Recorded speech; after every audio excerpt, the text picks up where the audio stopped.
Okay, what's up, everybody? Good morning. Welcome to a Sunday edition of Morning Scone presented by Brock, the Baton Rouge Orthopedic Clinic, Parish Construction and Roofing. If you need an orthopedic, go to Brock. You need a roof, you give us a shout at Parish. Unique Physique, uniquephysique.com. Restored Motions, restoredmotions.com. Of course, Unique Physique, semaglutide, tirzepatide, the once-a-week injections for weight loss. Do the whole thing over telemed. Ship your medicine anywhere in the country. Never any contracts, lowest prices. And then, of course, Restored Motions. I need to book a session with Crystal Poche. Woke up this morning, tweaked my back. Have no idea what I did, but there's a date with Crystal Poche at Restored Motions in my near future. Okay, y'all. LSU wins. Tigers get it done, 42-10. A really stress-free game. I mean, the stress-free game we have all been waiting for finally came. Tigers literally scored on the first play. Caden Durham, 71-yard catch and run. Tigers would force a punt. Second offensive play, 86 yards for Caden Durham. We get down to the 1-yard line. Nuss would punch it in on the next play. Tigers would score on 4 of their first 5 drives. Got a little sloppy with the interception at the end of the half, and then Nuss, you gave up a touchdown to start the second half. The Nuss threw a pick after a pretty good drive. You got down to their 24. Brian Kelly reamed Nuss coming to the sideline. Definitely read his lips. At one point, there was "wake up" with some other words in there. And then the Tigers did. I mean, South Alabama went right down the field. You came up with a goal line stand, and you put together a 99-yard touchdown drive where you overcame 2 penalties, a face mask, and an illegal snap. So you overcame 20 yards of penalties on that 99-yard touchdown drive to get it done. So Tigers win. Caden Durham was great, obviously. We have a report up at LouisianaSports.net. Mentioned it on Locked On for those that might have missed it. He dislocated 2 toes. It was on the 8-yard touchdown run to make it 21-0. Miles Frazier kind of landed on his foot, and he dislocated a couple of toes. He did play for the next 3 offensive series, and then he went into the locker room. He played the rest of the half. He went into the locker room for half, and then which makes it even more incredible that he dislocated 2 toes and played the rest of the half. But went into the locker room and didn't play in the second half. Tigers didn't need him, but he was great. So give him a couple of weeks here before you play Ole Miss. Get him ready to go. First time we got to see the defense without Harold Perkins. I believe it was like the second or the third defensive series. They went to a 4-3 with West Weeks in the game, and after a couple of plays, I don't know if you noticed, but Weeks kind of signaled to take himself out. So he didn't. We'll look and see what all the final snap counts and everything were when Pro Football Focus releases them today. But West Weeks clearly wasn't ready coming back from that foot injury, and so they went back to a 4-2-5 with the star position. Major Burns went back to star, so that's primarily what we saw was 4-2-5 with Witt and Greg Penn at linebacker and Major Burns at star. Those were your top 3 tacklers in the game. And then offensively, I don't know if you'll notice, but they went a lot of tempo, which was nice to see. Instead of, shifting and all the motion and allowing a defense to react to you, they just went fast. They went fast. So we're going to call our play and run it. And I mean, it worked. So good game for the Tigers. Now you get a week off before you play Ole Miss, an Ole Miss team which lost to Kentucky. Lo and behold, it's hard to win in the SEC. As I think as everybody yesterday found out. I mean, Auburn was up 11 in the fourth quarter on Oklahoma, and that pick 6 at the end. My God, Auburn! Wow. I mean, they had it won. I mean, they had the game won. I mean, they're in their 4-minute offense, salting away the clock, and Peyton Thorne throws a pick 6 to lose the game. Ole Miss Yeah, you credit Kentucky. They had the right game plan. They executed it. Ole Miss is a really good offensive team, and Kentucky just played the game at their pace, at their tempo. They slowed the game, shortened the game. The time of possession was. I'm looking for time of possession that Ole Miss Kentucky game. And it's, I mean, 39-43 to 2017. I mean, Kentucky had the ball for 40 minutes. Ole Miss had it for 20. They just had the ball the whole damn game. Whole darn game, excuse me. So huge win for Kentucky. And then look at Ole Miss, y'all. Ole Miss loses to Kentucky. Now they have to go on the road to Columbia, South Carolina, and then come on the road to Baton Rouge. Meanwhile, LSU gets to kick their feet up and chill for a week and get healthy and prepare for Ole Miss. It's one of the reasons before the season I liked LSU in this game. It wasn't so much that I thought LSU was a dramatically better team than Ole Miss or anything like that. I like Ole Miss a lot this year. I picked them as a playoff team. But this was a spot where, even not knowing the result of the Kentucky game, where I thought LSU was in a better spot than Ole Miss. We'll see. See how it goes. And then Bama, Georgia. God, how bonkers was that? I mean, I wasn't locked into every play because I was watching LSU, but so obviously Bama got up big. It was the first quarter was like Murphy's Law for Georgia. Anything that can go wrong would. It did. And then Georgia battled all the way back in the second half.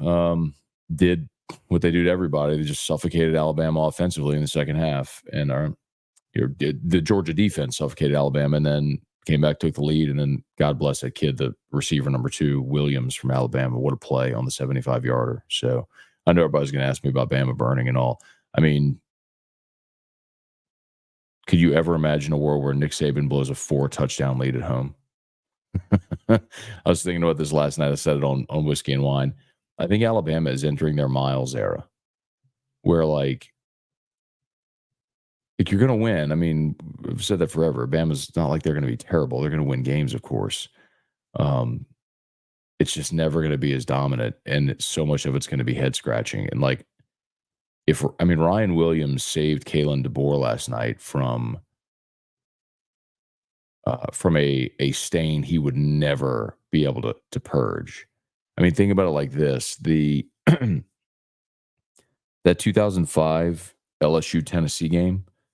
Like, no matter what Les Miles did for as long as he was the coach, people never forgot blowing the 21-point lead in 2005 to Tennessee. That's something you never wipe away. Ryan Williams did Kalen DeBoer a huge solid on that 75-yard catch and run. All right, anyway, let's say good morning. Y'all smash the like button. Appreciate you for being there. If you're on YouTube, subscribe to the channel. Facebook, like the page, share the post. Kelly Gross, good morning. Christian, good morning. Am I first? I don't think so. I think you're a second. Ray, good morning. What's going on? Hate day. Let's go, man. Who dat? Saints Falcons this morning or today at noon in the Mercedes-Benz Stadium in Atlanta. Huge opportunity for New Orleans. Chris Olave is going to play. That's great news.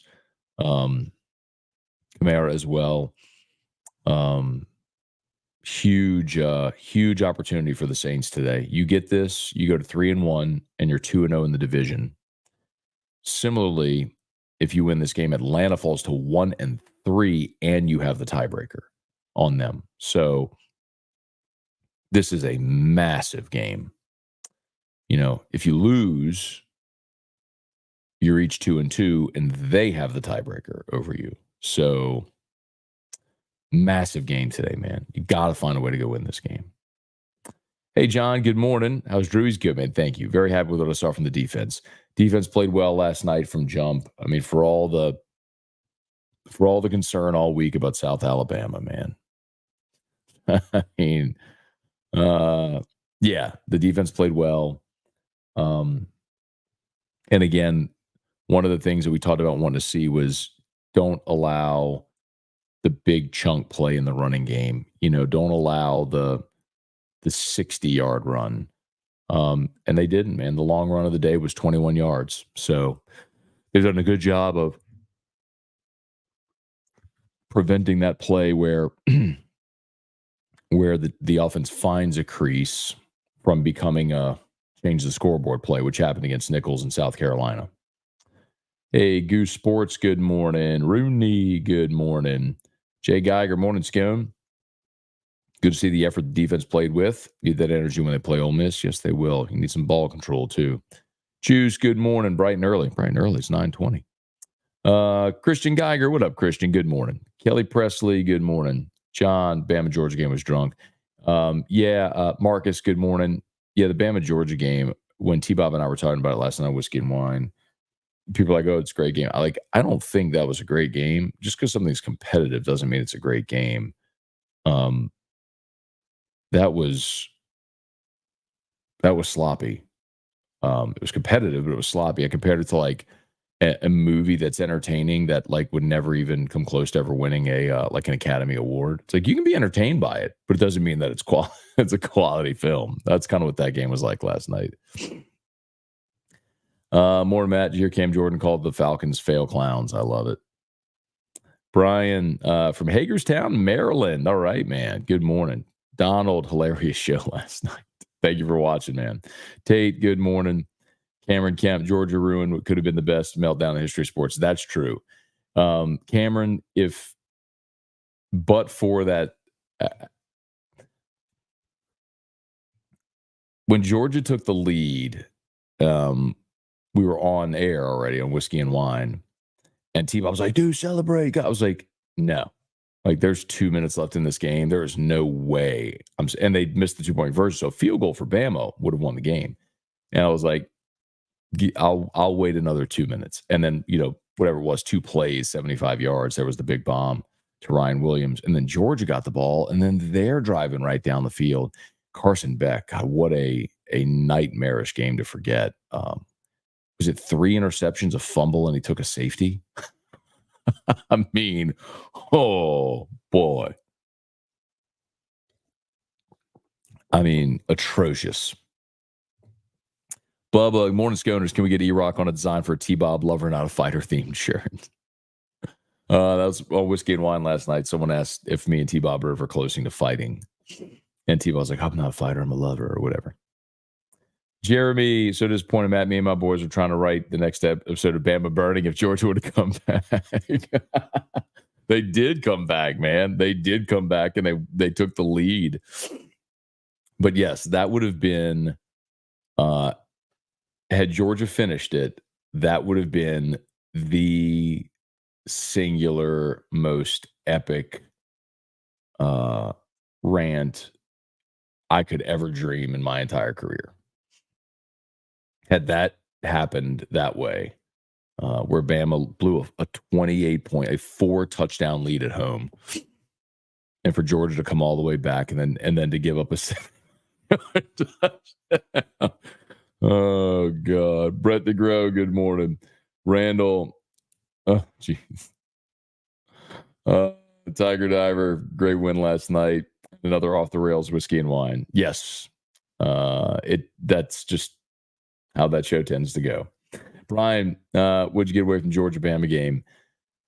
I don't know, Brian. Not a whole lot, honestly. I mean, I don't think either one of those coaches is going to be super pumped to watch the film of it. I mean, just think about how that started from Georgia's perspective. Bama got the ball, and it's easy to hand waves. Well, Bama took the ball right down the field and scored. They did, but remember, Georgia got off the field. On the opening possession, Bama had a 3rd down, and they pressured Milroe. He threw it out of bounds. And so Georgia was off the field, but the defensive end was off sides. He flinched and jumped off sides. Had nothing to do whatsoever with the play. But got the 5-yard penalty, and then Bama went on and scored. I think they hit the deep ball next. On Georgia's first possession, Beck throws a dime about 60 yards down the field around the 10 or 15-yard line, and it goes right through the guy's hands. You know what I'm talking about? If you're watching, you know what I'm talking about. I mean, just like that, you could have been off the field, penalty cost you. You could have had a walk-in touchdown, kid drops the ball. Bama got the ball, scored again, and then I think the next possession was was Beck's interception in the flat, like at the 10-yard line or 15-yard line, whatever it was. I mean, it was just anyway.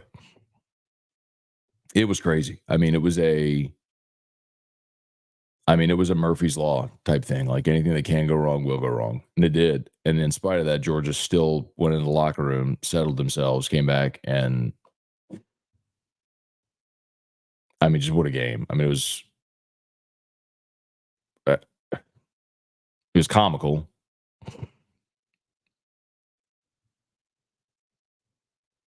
Let's see. So Georgia outscored Bama in the second half, 27-11. But that 21-point first quarter. Whew. That snowball in the first quarter, that avalanche, wasn't a snowball, it was an avalanche in the first quarter. Was just that's so hard to come back from. Taylor, good morning. Feels like LSU getting better. Everyone in the SEC looks beatable, maybe besides Texas. But Texas struggled yesterday with to put Mississippi State away at home. So, bro, the SEC is good top to bottom, bro. It's hard to win, man. Dale, we need to be at full strength in 2 weeks. Hopefully don't catch Ole Miss coming off 2 losses in a row. That would make him desperate, Dale, but at the same time, one thing I know, watching South Carolina play, their defense, they will hit you. That is they were a big physical defense. Like they were laying the wood when LSU played up there. So, man, I think Ole Miss has a tough spot for Ole Miss at this point in their schedule. Ryan Pike, can you play in dislocated toes in 2 weeks? I don't know the answer to that, Ryan. I can ask an orthopedist. Maybe I'll call someone over at Brock and see what they would say about that. But yeah, for those that missed it at the beginning, what we were told was two dislocated toes for Caden Durham last night. Christian, what a day of college football. Ryan Williams going to be a problem for the next couple of years. Hope he stubs his toe during their bye week so he can't play against us. Avid, good morning. What up, Christian? Good morning. Goose, good morning. Stat Dub, I bet you still can't stop thinking about that HJ.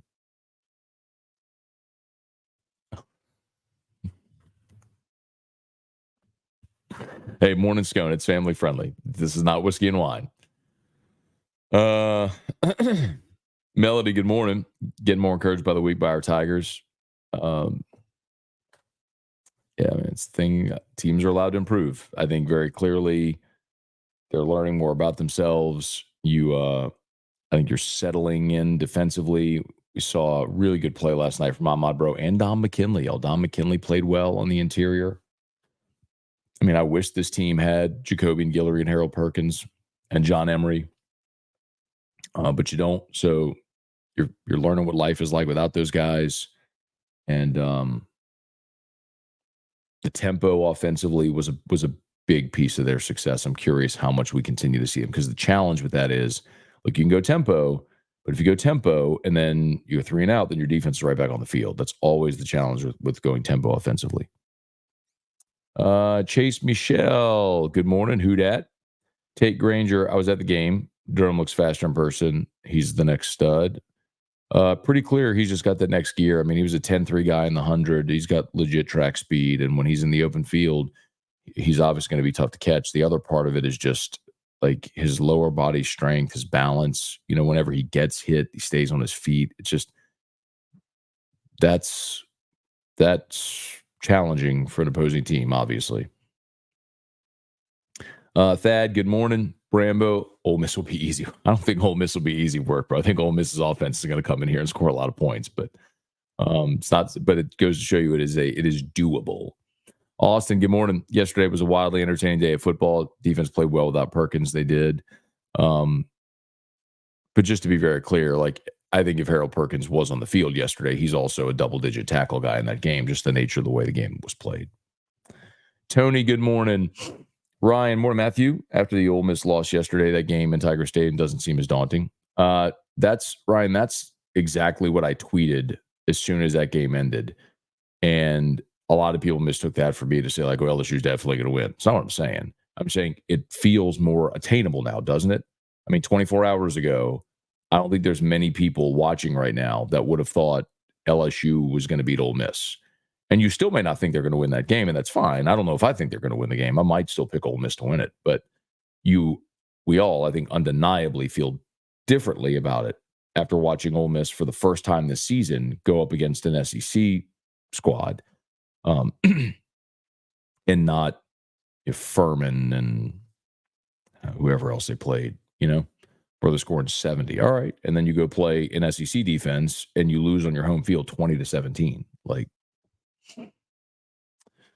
Jacob Thompson, good morning. Russell Jory, morning, Matt from Raleigh. What's up with Will Campbell shoving that guy? I asked T-Bob about it in the post game. He said he didn't mind at all. Like, it was just he was going through the play and it was just aggressive. Like, sometimes you play two and through the whistle and he took out one guy and it was just headhunting, got another one. It was just late.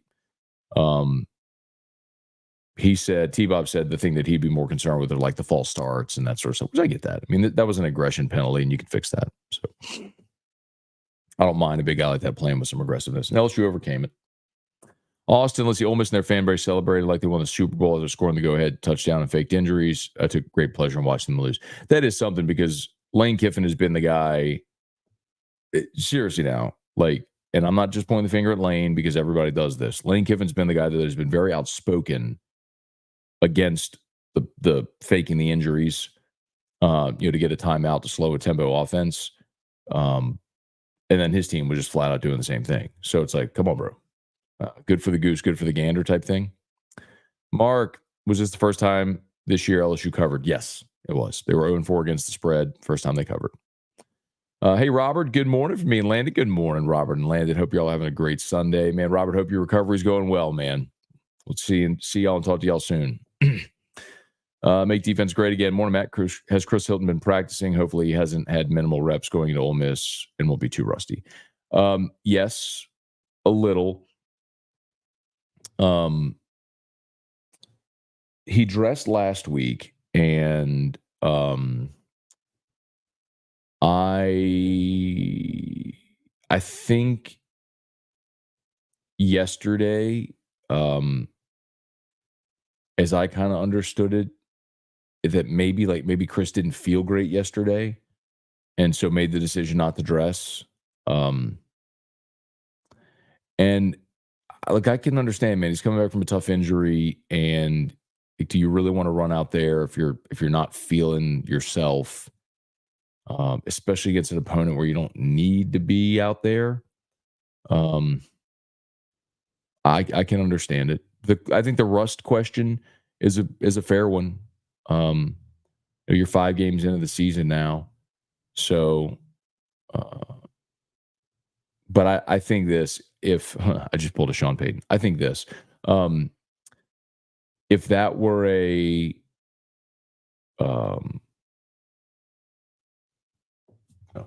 if that were Ole Miss yesterday, I think Chris Hilton plays. I'll say it that way. All right, please smash the like button if you would. Subscribe to the channel, Facebook, like the page, share the post. We appreciate y'all for being there. Tony, how come Ricky Collins didn't get meaningful game time? It was a mistake letting Nuss, the interception machine, play the whole game. First of all, Nuss's 2 interceptions. The first one was just a physical mistake. The receiver was open. He just underthrew it. Might have scored a touchdown if he put a little more loft on it. The second one, I think he just got lazy and sloppy. But you can't call Nuss an interception machine, man. He's leading the country in completions. He's one of the tops. He was top 15 in the country in completion percentage. Of his 2 interceptions on the season before yesterday, one was the late heave against USC. I mean, come on. Like, I was right there in line saying that was a legitimate concern until he proved otherwise, and he has proven otherwise this year. Cajun Country, was it me or did the defense look faster? Nuss 2 bad picks, but a great way to go into a bye week. Maybe the defense looked faster because they were playing a slower offense. I don't know. I thought they did really good against the run, which was obviously the concern going in. Ryan, best thing about Ole Miss losing, they'll take it out in South Carolina next week instead of LSU in 2 weeks. Hey, man, I say it again. Like, we saw LSU. Look, we saw South Carolina go to Kentucky and win. We saw LSU go to South Carolina and struggle to win. Don't assume that Ole Miss is going there and just walking straight through.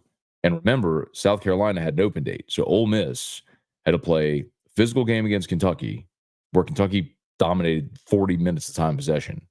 Now they have to go to South Carolina, who's coming off a bye. And then they have to go to Baton Rouge, where LSU's coming off a bye. So we talked about it all offseason, man. Like, this is the stretch for Ole Miss that, like, you like the spot if you're LSU. Brambo, as I predicted, defense is better now. Defense will continue to improve. Thomas, good morning. Joker's up here acting like Bama won the Natty. Not like they gave up a 4-touchdown lead at home. Kentucky DBs were relentless. They shut them down. Robert Potts, last night must have been good enough because I fell asleep early in the third. Forward Nuss's 2 picks. When did Collins go in? There was no score in the second half. Yeah, Collins went in at the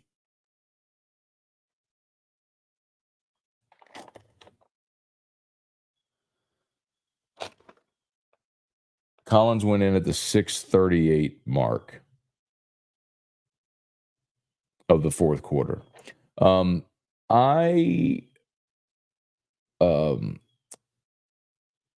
After LSU scored to go 42-10, that was at the beginning of, so like that drive went into the fourth quarter, and so they scored to go 42-10.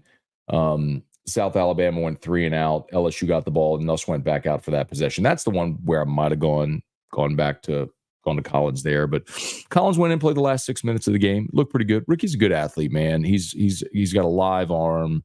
You could see it when he was running. He had one 11-yard run where he was shifty and moved. Like, I watched him play a ton in high school. Like, he's a good player, man. He's just going to need some seasoning, and whether or not it happens here with, if Nuss comes back next year and Bryce Underwood coming behind him, we'll see. But you can never have too many, man. I like Ricky Collins a lot.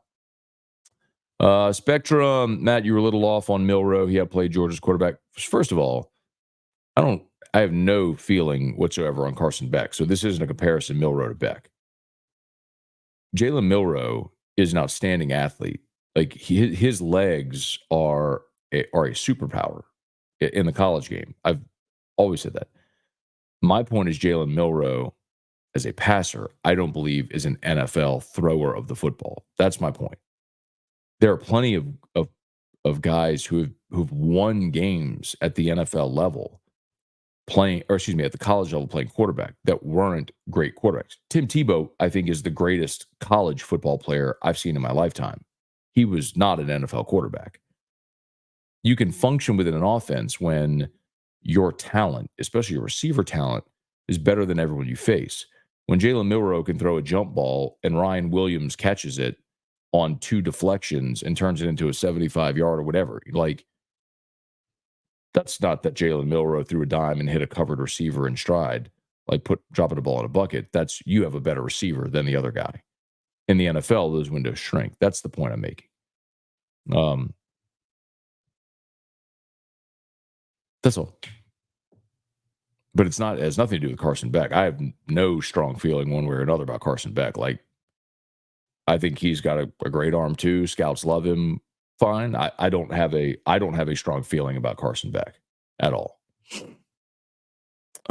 But I watched Troy Smith win a Heisman at Ohio State. I watched Eric Crouch win a Heisman at Nebraska.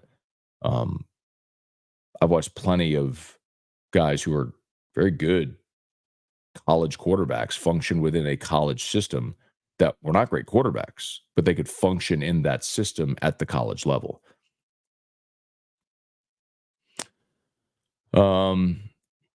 Let's see. FSU's watching Prime succeed in misery.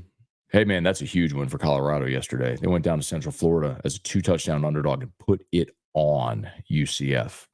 Colorado, by the way, is 4-1. They've matched their win total of a year ago.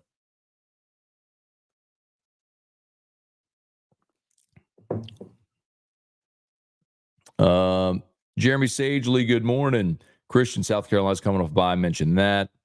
Paul Landry, what's the best way to listen to Jimmy Ott's Game Time in Tennessee? Yeah, so go to the 104.5 ESPN Baton Rouge app. So it's the Football Sunday show, which is starting here in about 20 minutes. But the picks start at around 11:15, 11:20 Central Time. So you still got about an hour and a half before they start giving out the picks. But yeah, the 104.5 ESPN. And by the way, I'll make sure that I grab them all and I post them at louisianasports.net as well under Otter Locks. Rex, Matt, your Bama burning applies. DeBoer is playing with Nick's team. Give it a year or two. I mean,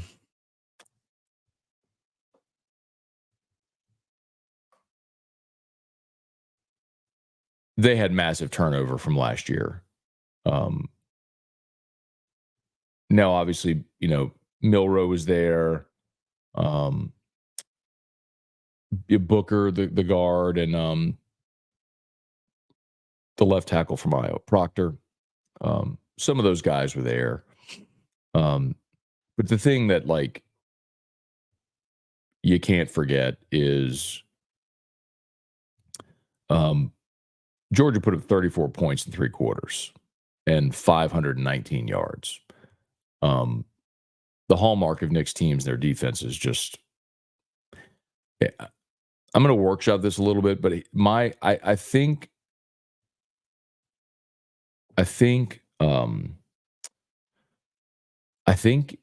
Bama with Kalen DeBoer is entering their Miles era. Like, they're going to win games, but there's going to be some head-scratching decisions, and it's just never going to look as dominant as it did. I mean, LSU won a lot of games with Les Miles. Bama, like I've said all the time with Bama, like, don't get it twisted. As fun as I've had with the Bama's burning, all that stuff, like, the thing I've said is, like, they're not going to be terrible. They're going to win games. They're going to get good talent. Still, I mean, they're Alabama. It's the most stable situation a coach could ever inherit, with the 2 decades of consistency and success and all that sort of stuff, and the resources and all whatever. Like, they're going to win games. It's just never going to be as dominant as it was under Nick. It can't be.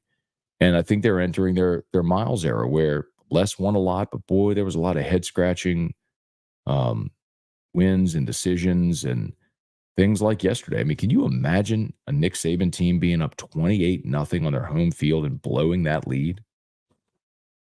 And I think back about Kalen DeBoer, and I mean, both the games they played last year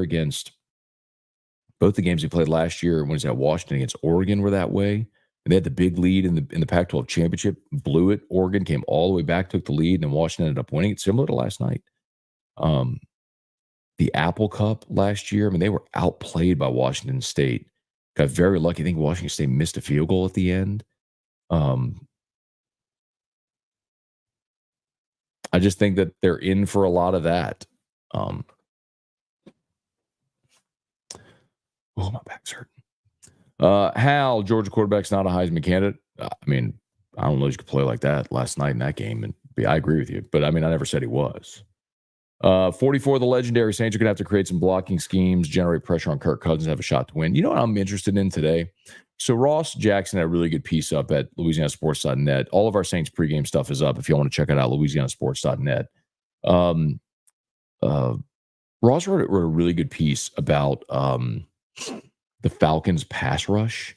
And it's actually, like, as much as disappointing as it is, the Saints, the injuries that they have right now on the offensive line.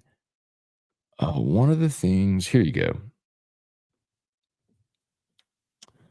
So this is the kind of thing, I'll say it again, like, this is the kind of thing that a lot of places would be behind a paywall that at louisianasports.net, we're giving everybody free. It's not like you get so many articles and then you're behind it. No. It's everything's free all the time, louisianasports.net. But this is the kind of thing that would normally be behind a paywall. Okay. So the Falcons have fielded the least effective pressure percentage in the league so far at 20%. So you're facing the pressure percentage, by the way, the Eagles got was 40.7%. So point being, you're facing the least effective pass rush in the NFL so far through 3 weeks. Could that maybe be the right time to draw, like when you have these injuries on the line, to draw the Falcons in this very ineffective pass rush in a week where you have this much shuffling going on your line, right? All right. Please smash the like button if you would. Subscribe to the channel, Facebook, like the page, share the post. Thanks for being there. Kirk, what's going on, man? Good morning. Rocky is asked for friends of Chris Hilton as a bone bruise, a season-ending injury. No, I said a bit ago, I think Chris could have played yesterday if it was an SEC game, I think he would have played.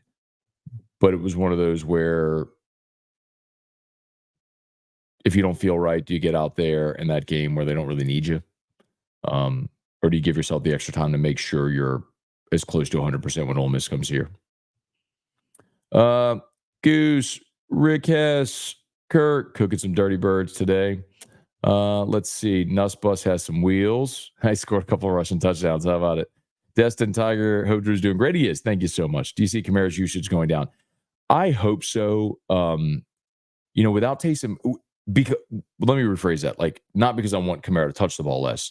I think he had like almost 30 touches last week. Like, that's just too much. Like, I want him involved. I just want quality touches. I don't want Kamara having to run the ball 30 times. Kamara last week had 26 carries, man. Like, that's too much. He had 26 carries and 3 receptions. I mean, that's 29 touches for Kamara. That's too many. Like, hopefully Taysom being back alleviates that a little bit. Hey, Rusty, good morning. Let's see. Did Sit make you feel good that an entire fan base first thought after a win is to mean tweet you? They really don't understand you were trolling them. I don't know that they were mean tweeting me. I think they were when they were up early. But as soon as Georgia made their comeback, I think they all kind of just sat down in their seats and left me alone because they knew what was coming. Abner Neal, morning, Matt. Again, right, the Tigers would get it done. I did think the Tigers would have thought the Tigers would have an easy go of it, and they did. Now, I also picked Georgia to win, Abner, so I was wrong there. So strikes and gutters, man. But that was a good day for LSU. Tony, machine. Matt, what do you make of Brian Kelly saying the presser this week will basically be a normal practice week? Next week will be more of a recovery week. So very candidly, I always go back and listen to BK on Sunday because we're on air whenever. So just so you know, like, we start Whiskey and Wine as soon as the clock hits 0, we do a 90-minute show. Then I come home and I record Locked On. So I recorded Locked On, and then I was writing for Louisiana Sports Edit. So I didn't go to bed till like 2 last night, and it was continue. Like, I didn't stop. I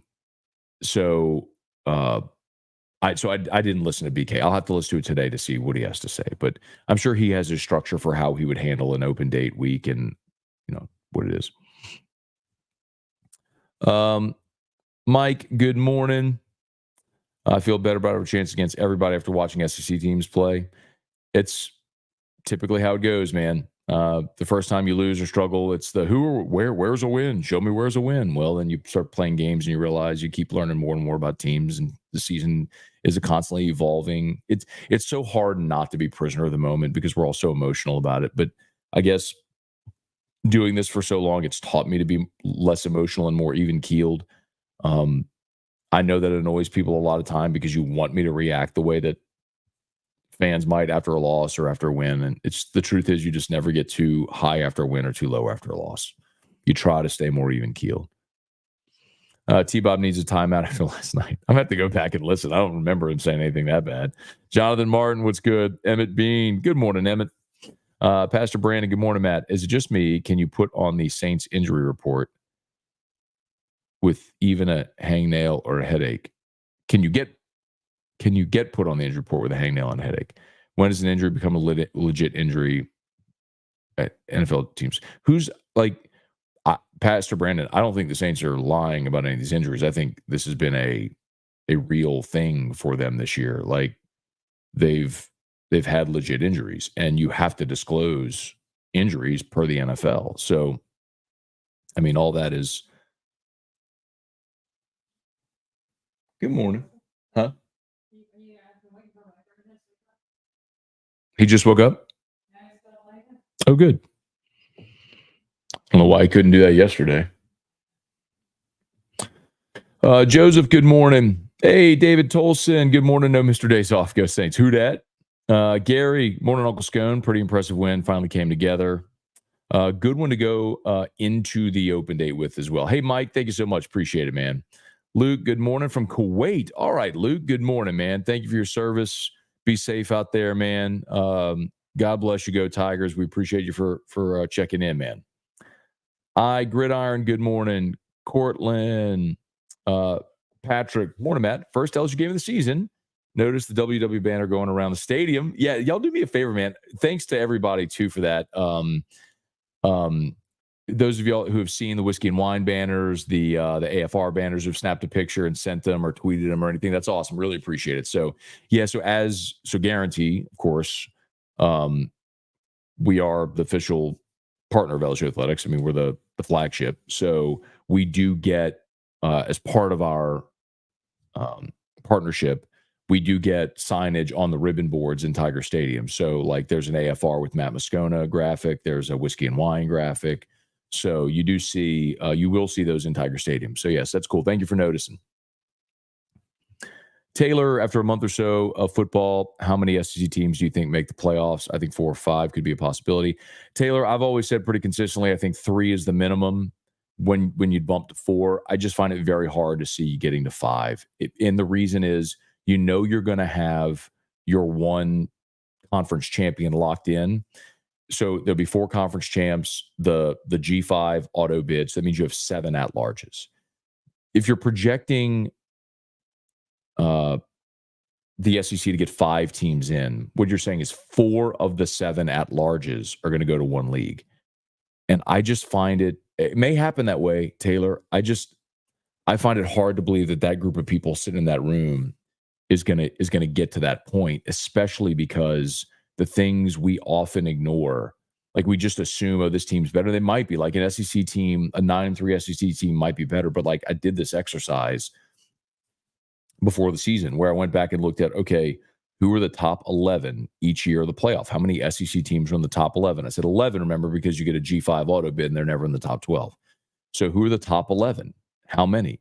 And every year you had a minimum of 3. And I think maybe in 3 years out of the 10, you got to 4 and you never had 5. So like, does that change because you've expanded the league and you have Texas and Oklahoma? Maybe. But I would say the same thing for the Big Ten. Like they're going to be expecting the same thing. So, is there an opportunity to get multiple Big 12 teams in? Maybe, don't know. Notre Dame is a wild card that you have to consider. Like, what if Notre Dame runs the table, goes 11-1? They're in the playoff. That's another bid stealer, so to speak. So, and they can't win a league, so that's one of the at-large bids. And so G5, Notre Dame, that's 6 of the 12. So now you only have 6 other at-large spots. You mean 4 of the 6 are going to go to the SEC? I just don't see it. We'll see. Cortland, the young Bama wide receiver, is going to be a problem for LSU. Be a problem for everybody. He's a great player. Brian, you're right. If Saban was coaching, he wouldn't have gotten within 21 points in the second half. Cortland, Brett, unbelievable that as good as Georgia's been for 7-8 years, Bama brings out the worst in them. It's true. Like, that's the other thing about that game. It's like Bama's beaten Georgia, I think, 8 of the last 9. I mean, Bama isn't worried about Georgia. Like, they've owned that matchup. Okay. And they darn near blew a 28-point lead at home. They did blow a 28-point lead at home. Wendell, good morning. David, please, how the schedule has allowed LSU to make gradual improvements going into the bye week. Just think of it this way. As down as most LSU fans were about LSU, just think of it this way. How different things shape your perspective. Everything else equal in that USC game. And when you were driving at the end, the field goal to tie it, Nuss had Anderson in the flat, and he missed him. And if there's an accurate ball there, you score, you probably win the game. If you win that game, you're undefeated. You're in the top 10 right now. How different is the perception just with that?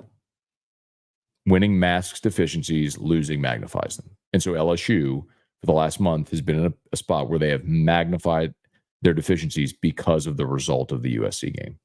When the truth is, you wouldn't have been any different of a team. Vernell, LSU needs to practice starting fast. Start pretty fast yesterday. Jeez. Justin Franks, Aaron Anderson has been the best wide receiver so far. Kyron was great last night as well. I mean, Kyron went over 100 yards. First time all season LSU had a 100-yard receiver in a game. So, but Aaron Anderson has been great also. Feel very good for him. He's really taken a big leap this year.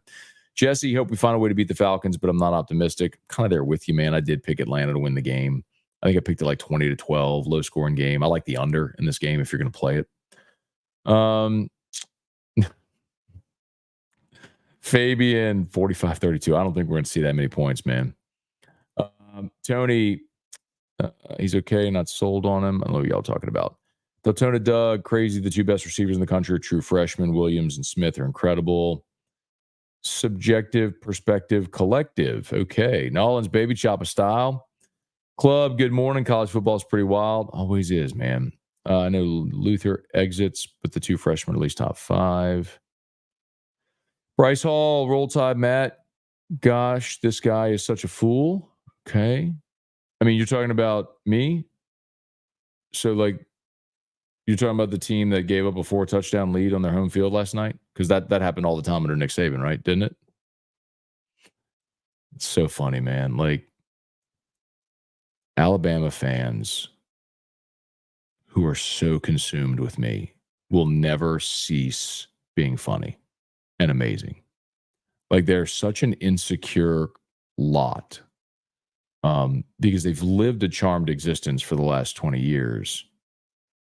And they have always had the benefit of the doubt and been told how great they are. That the second someone dare challenge that and tell them, no, you're not going to be great forever, they are so offended and incensed by the mere notion that anybody would dare challenge them that they can't help but think about little old me. It's the funniest thing in the world. That dude on his Sunday morning had nothing better to do but to find my live stream and comment like that.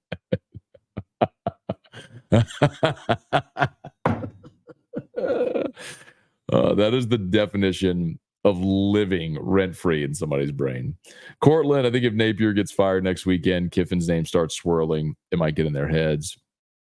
Florida had a much-needed day off. It will beat Mississippi State, had an open date, probably came at the right time. While Florida State, by the way, got trounced by SMU.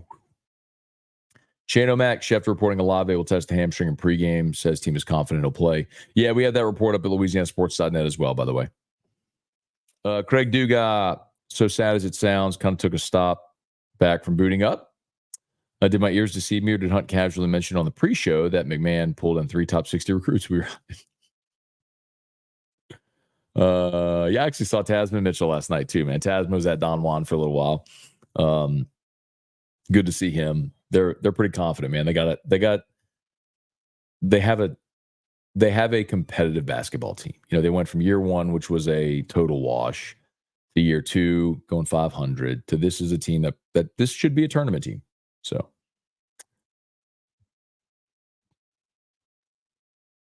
let's see. Damon, who are the second string O linemen that came in at the end of the game? Yeah, so they had Tyree Adams at left tackle, Paul Mabenga at left guard. They had Cohen Eccles, the freshman, at center. Bo Bordelon was at right guard. And then Weston Davis, another freshman, at right tackle. So that was your second offensive line that went in. And there was a point in the second half, I don't know if y'all noticed, but like where they did put the backup linebackers in, and then it was just like chunk. And then Kelly immediately put Weeks and Penn back in.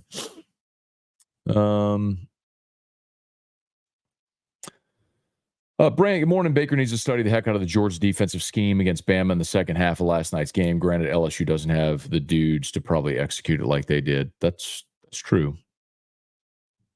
Devin, good morning, UJ and Bama.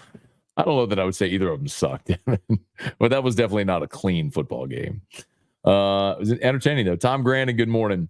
Thomas, Ole Miss going to lose at least 3 more, I believe. Thomas, I think that's the definition of an overreaction. Like, congrats to Kentucky. They had a game plan. They went in and they executed it. And they also got some good fortune, man. They were facing a 4th and 4 deep in their own territory with, 4 minutes to go, whatever it was, 2 timeouts. They could have punted. Instead, they went for it and they didn't just go for it. They threw a deep ball and completed it for 60 yards or whatever. So, I mean, it took a great effort by Kentucky to beat Ole Miss. I'm not telling you, I don't know that I see Ole Miss losing 3 more games. I think Ole Miss is going to be fine. But the point is, there's a blueprint, and they are gettable. They're at South Carolina, at LSU. Then they have an open date before they're home against Oklahoma. Then they go to Arkansas. They get Georgia, at Florida, Mississippi State. So, at LSU and home against Georgia are probably their toughest games left. But you can't sleep on at South Carolina, at Arkansas, Oklahoma, at Florida, and the Egg Bowl. I mean, it's the SEC, man. It's hard to win in the SEC. All right, y'all, please smash the like button if you would. Subscribe to the channel, Facebook, like the page, share the post. All of our sponsors, they're linked in the description on YouTube. They're tagged on Facebook. You need an orthopedist, go to Brock. You need a roof, we'd love to help you out at Parish Construction and Roofing. Go to parishbuilt.com, parishbuilt.com. I know a lot of people have had issues with its commercial, residential, roof repairs, roof replacements. Oh, I'm not sure if y'all noticed as well, but we're telling you all about LDI, Louisiana Department of Insurance, the fortified roofing program. Because they had so many applications, they actually expanded the number of grants from 300 to 600 for this recent window. So if you're interested in learning more about fortified roofing, we can help you at parishbuilt.com.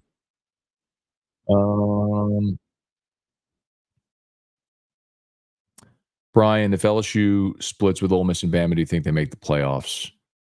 I mean, Brian, if they go 10-2 and have one loss to those 2 teams, then yeah, because I think you'll probably come down to a tiebreaker that would go in your favor with one of those 2 teams, right? Now, I don't know that I believe LSU's only losing 1 game the rest of the way. That's the challenge. So I think you could split with Ole Miss and Bama. Wouldn't surprise me if, look at Kentucky. You somewhere along the way, you're going to play your best game, and you hope it's against one of the better teams on your schedule, and you're able to go win it. I don't think anybody had Kentucky winning as a 2-touchdown underdog at Ole Miss yesterday, but they went and played a great game. They executed a game plan and won it. Mark Allen, I like the quarterback draw with Nuss. At least that's on tape now. Tony Collins should have played the entire second half. I disagree with that. Paul, live up here in the Northeast, in Northeast Tennessee. There's a ton of destruction here and in North Carolina. Send prayers if you can. Find a way to donate. Yeah, man. Helene was a massive storm, which saw all the flooding in parts of Florida and Georgia. Didn't even see as it crossed North Carolina. But yeah, everybody that's been through that can certainly can empathize and definitely send prayers for those affected. Cordell, I think Beck needs to turn the keys to that Lambo. Adam, have not watched a lot of Ole Miss this year. Has Diggs gotten any playing time under Kiffin? No, I don't even know, because you remember he tore his ACL in the bowl game. So I don't even know how his recovery is going.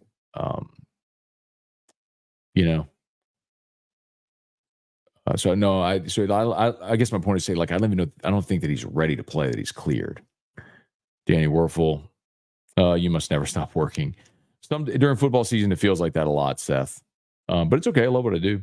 Thomas, if you get a chance, listen to Locked on Ole Miss. I probably won't. Mark Allen, is Whiskey and Wine located on the iTunes podcast? I'm glad you brought that up, Matt. Mark, someone brought that up last week. Whiskey and Wine is supposed to be published as a podcast every week, and I don't know why it's not. So that is going to change starting today, because, yes, it should absolutely be published as a podcast. And I will make sure that gets changed today. Hunter Broadhead, Matt, you got any picks for today? I say it every week. I'll listen to Jimmy Ott's Football Sunday, listen to their handicappers who make plays there. So the picks start in about an hour. Jonathan Martin Scone, this throws to Anderson for the touchdown, and Taylor up the seam I was like, wow, what a throw. Yeah, the throw to Mason Taylor on the 31-yarder was incredible. By the way, that was also Mason Taylor's 100th career reception, so congrats to him. Um, uh,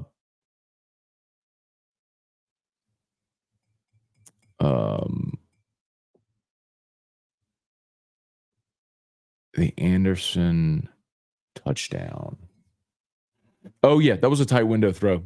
Where Anderson kind of he fumbled, like they reviewed it because he possessed it, crossed the goal line as he went down. He lost it when he contacted the ground. They reviewed it, but absolutely it was a touchdown. Yeah, it was a great throw. James McKinney, good morning. JD Stevens, use JJ in the Wildcat. Oh, Juwan Johnson. I think there should certainly be a package like that. Brant, surely Kentucky doesn't have overall better dudes than LSU. LSU should learn from their film and win. Kentucky is big and physical. Defensively, it's something that Mark Stoops has done. He's recruited like intentionally sort of guys that they look at and say, okay, can we get this guy to stay and develop? They're good.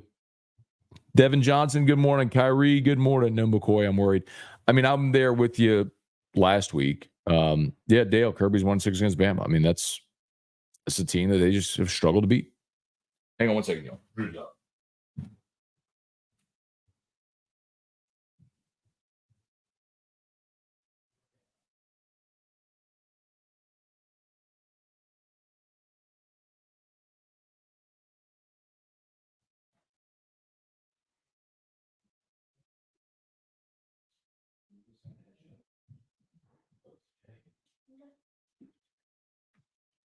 Okay.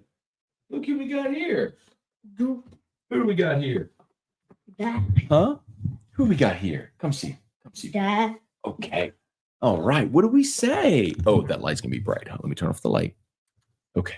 What do we say? Hi, Doctor. Okay. Well, that was so nice. Hey, what day is today? Oh, who do you see on there? Steve. Steve. Did Steven text Daddy? Yeah. What's Steven's name?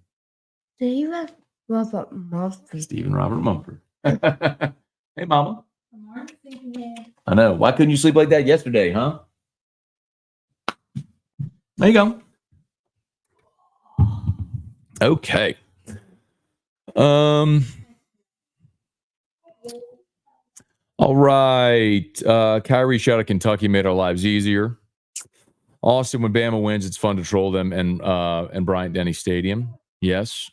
Spurge, Austin, Bubba. Yeah, y'all, for real though, it's Morning Scone, so I'm not going to talk about the content of whiskey and wine on Morning Scone.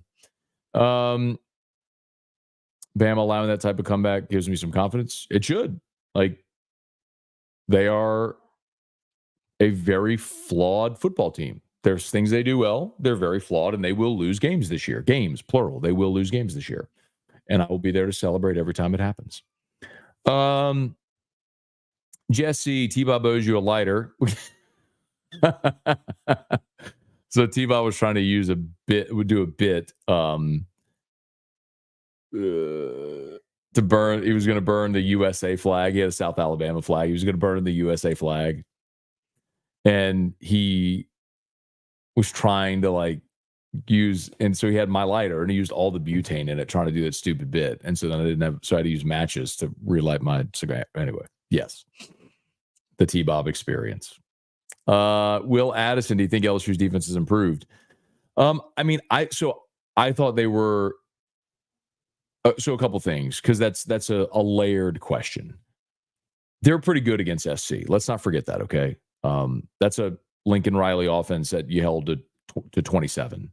And 27 isn't anything to write home about, but it was 10-10 at the half. And it was 20-20 with 8 seconds to play in the game. So they were, considering what they were a year ago, good.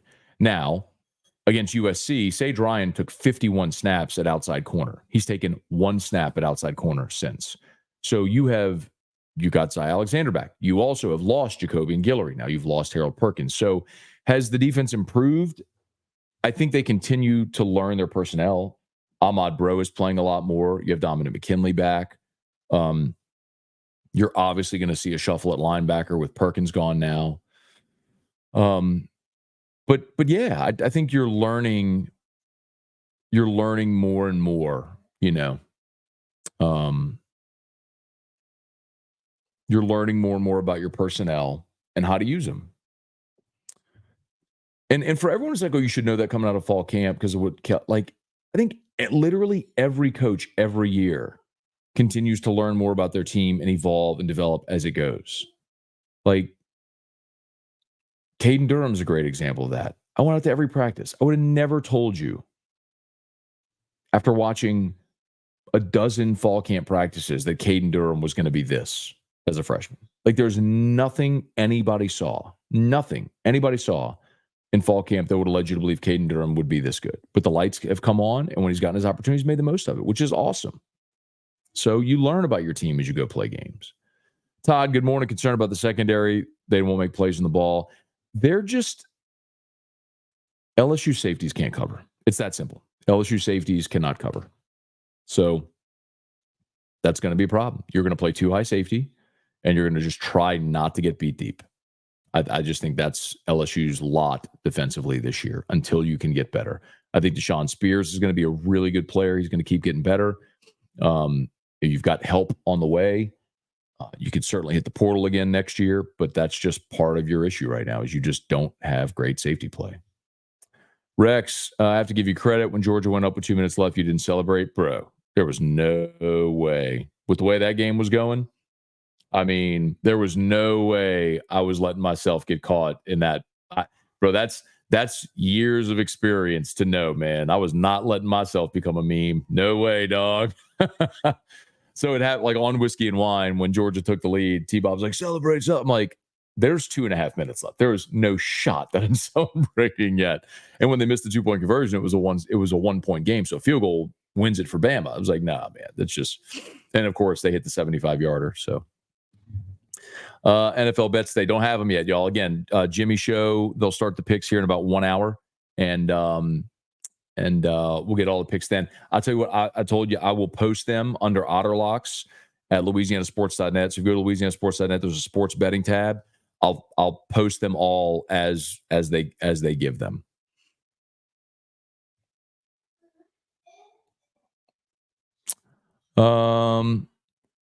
Michael, good morning. What's the fix for Nuss overthrowing his deep balls? He drops a few in the bucket, overthrows. Michael, it's just not a high percentage throw, man. Like, I understand your point, but like, you're not going to, it's a harder throw. So you're not going to, like, you have to understand how otherworldly spectacular Jaden Daniels was last year and continues to be. Those just aren't high percentage throws. So you're going to take your shots and you're going to hit some of them, but mostly what that is intended to do is to make a defense respect them. It'll also have Chris Hilton back. Watching game day yesterday, found it funny how unobjective the Sabans were required to be about Bama and Auburn during predictions when Kirk has never been able to favor Ohio State on set. I don't know, man. I have seen Kirk Herbstreit bring his sons on set in Ohio State jerseys. So let's not say he's never been able to be objective. And there will be time, I'm sure, as well, as time goes along, that Nick, and when they're not in Tuscaloosa, right? Same with Dez in Michigan. So I'm kind of what you would expect. Hootie, Nuss can't throw on the run very well. I don't know that I agree with that. I guess I haven't thought about it a ton. Yes, they do, Mark. Straw, word on Caden Durham. Yeah, so we got the report at LouisianaSports.net. Actually, let me go ahead and drop I'll drop the link in here because it would actually do us a lot of good if y'all would just click on this, help us with our numbers, so I'll go ahead and drop it in there. Boom. He dislocated 2 toes. I shouldn't have told you that. I should have just made you click the link to find out what it is. Let's see. Is the new LSU freshman running back better than Leonard Fournette? No. Very different stylistically as well. Jared, so tired of Alabama winning. They lose Saban and players, but still best Georgia the next season.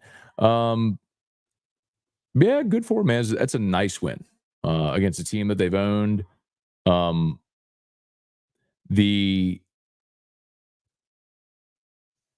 For those that missed it, I'll say it again. The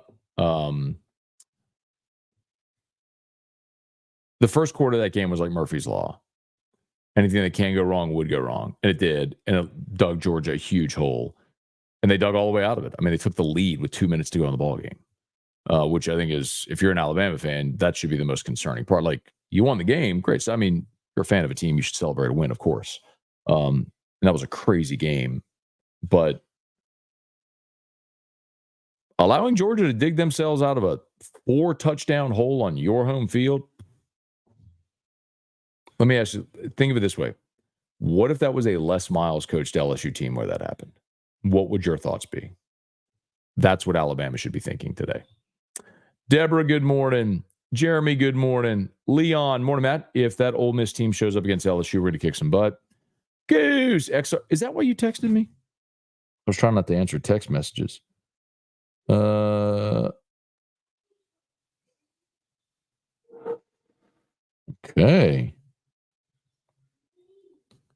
Where are we? Nice. Good morning. Little crypto text. Cryptocurrency. Cortland, father-in-law, is an SMU alum. He's enjoying the win. Boy, that was impressive. Good morning, Scone. Great job last night. Thank you, Gregory. Appreciate it, man. Straub, how many snaps did McKinley get? I don't think. Let me check. I don't think the PFF stuff is updated yet. I'll check real quick. Hang on. Just give me 10 seconds. But player.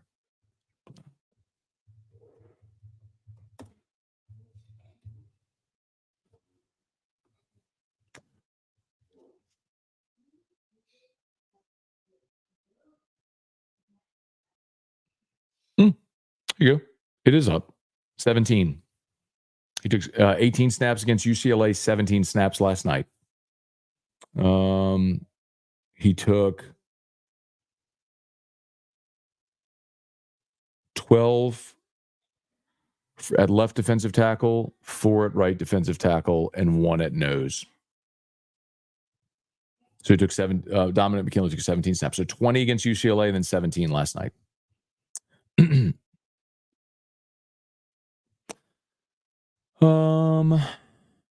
All right, y'all. Please smash the like button on YouTube. Subscribe to the channel. Patrick, morning, Matt. Never been happier to be proven wrong. So glad LSU looked good last night. All I want is for the Saints to beat the Falcons today, please. Be huge.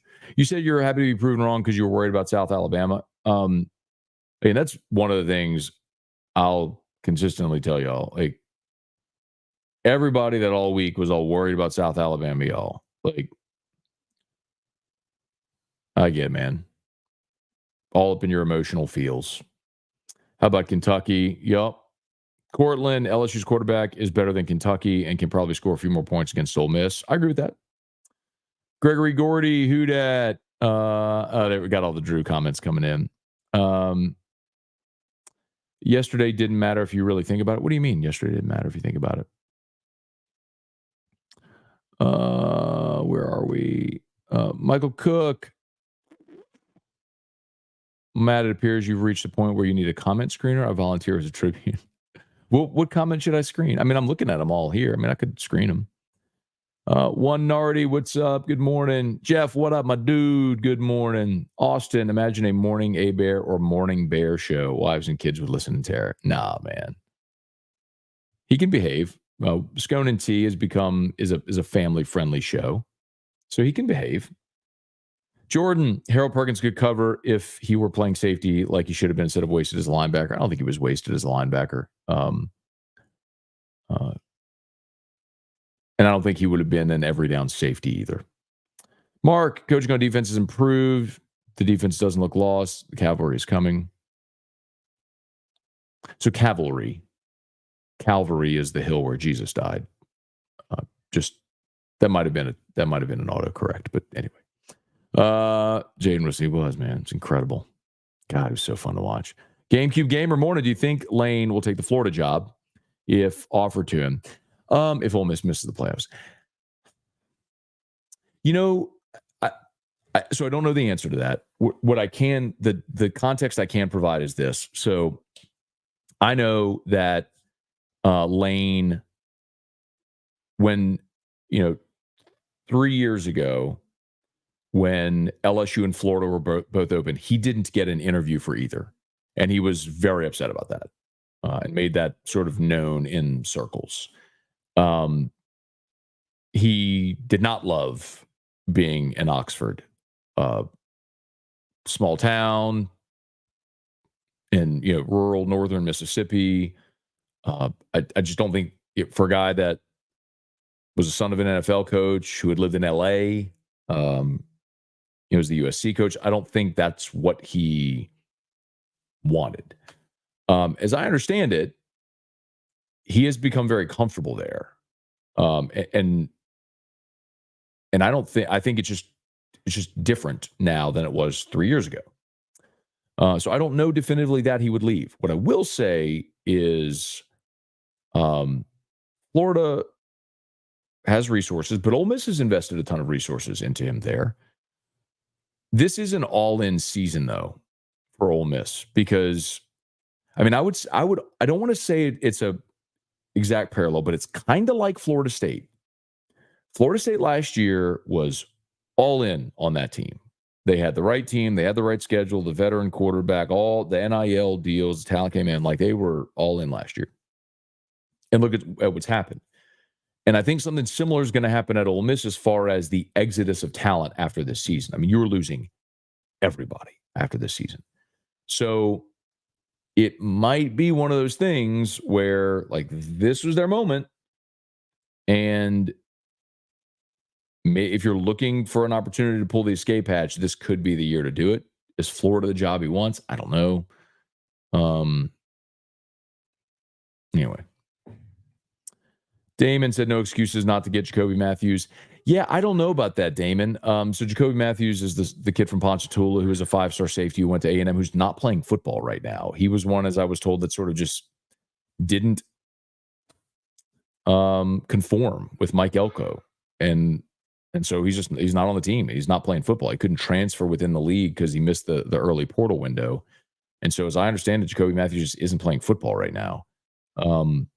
And that's more concerning on a culture side. If the new coach comes in and you have a guy that doesn't conform to what the new coach wants, like, would he do it here? I don't know. I mean, you had that issue last year with Denver Harris. Bradley, morning, Matt looked up, saw LSU is 71 in total defense so far. Improvement from that unit. Curious how they finished with conference play fully here. Yeah, remember, I mean, the other part of that too, Bradley, is you have a lot of defensive and offensive statistics that are skewed because of the lesser competition played in pre-conference. So, like, look at Ole Miss offensively is a great example, right? You play Furman and whoever else, and you're scoring 70 a game. Well, those averages are going to normalize once you start playing in the league. LSU played Southern Cal, South Carolina, UCLA, and Nichols in their first 4 weeks. Like, they didn't have a bunch of layups to skew statistics. So I think LSU, if anything, while LSU may not dramatically improve their numbers, I think other people normalizing may continue to cause LSU to bump. Austin, you can tell Saban is a closet LSU fan too. I think he's always been open about that, about enjoying his time here and still having a lot of friends here. And yeah. His underthrow for the pick 6 against South Carolina was on the run too, right? I don't know if he can get enough on that throw to keep trying it. Whit Weeks is the next great LSU linebacker. McLovin. See Ole Miss flopping yesterday. We did talk about Ole Miss. Here's McLovin again. Ryan Williams, future first-round pick, Heisman Trophy winner, have field day.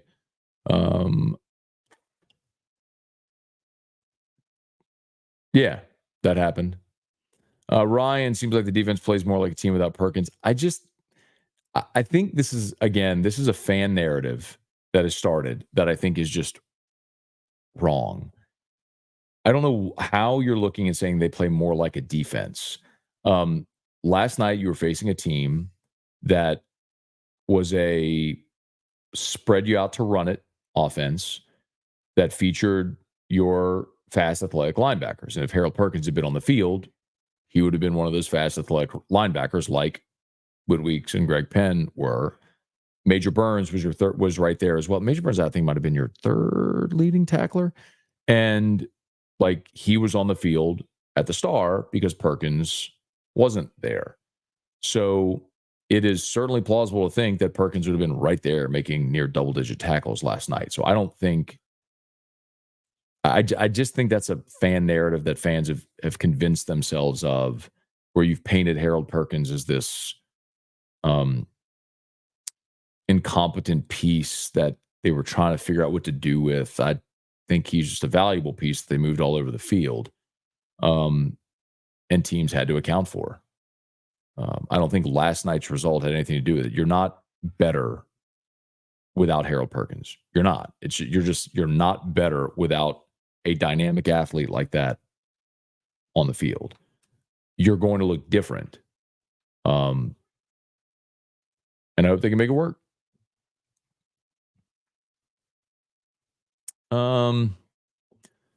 Thomas, chances of LSU beats Ole Miss this season at Tiger Stadium. They got a good shot. I mean, Ole Miss just lost in their home field to Kentucky. You know, Ole Miss now has to go, after losing that game, they have to go to South Carolina, who had a bye this week, and they're coming to Baton Rouge when LSU's coming off a bye. I mean, it's a good situation for you to go take your swing. Saints are 7-3 last 10 against the Falcons, 5-5 against the spread. These games are always a toss-up. Taking the Saints in the points, maybe money line. I don't like the Saints in this game. If they were healthy on the offensive line, I'd probably feel differently. I would feel differently, especially with the Falcons being without their starting center, but the Saints being without McCoy and Ruiz. Boy, it's tough. Jared, Bama starting their 05 Leslie era in 2024, loaded with Saban's players. In time will be okay, but never Saban great again, which has always been my point. Cortland Perkins goes out. Swinson has 2 tackles, no sacks. Perkins is someone who teams scheme and now probably scheme to Swinson. Good point. Good morning. Thanks for dropping the link to Losing Sports. You got it. Absolutely. Appreciate y'all very much, man. Okay, I think we're done, y'all. Thanks for being here with us. Please smash the like button, subscribe to the channel, Facebook, like the page, share the post. Shout out to all of our great sponsors. Brock, if you need orthopedist after hours clinic, open nights and weekends. Walk-ins welcome. Parish Construction and Roofing, parishbuilt.com. Unique Physique, you've heard about the weight loss shots. Everybody knows someone who's doing it. If you haven't and you want to learn more, Unique Physique, no contracts, lowest prices. You do the whole thing over telemed, so you don't even have to go into the office, and they can ship your medicine anywhere. So even if you are outside of Baton Rouge, Unique Physique can help. So go to uniquephysique.com. Tell them Scone told you about them.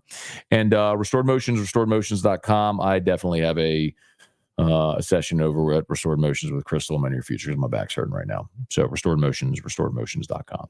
Okay, y'all. Locked on LSU's live. Did it last night. So check that out. Podcast, YouTube. And who dat? See if Saints go get a big win today. Y'all have a great day. Thanks for being there.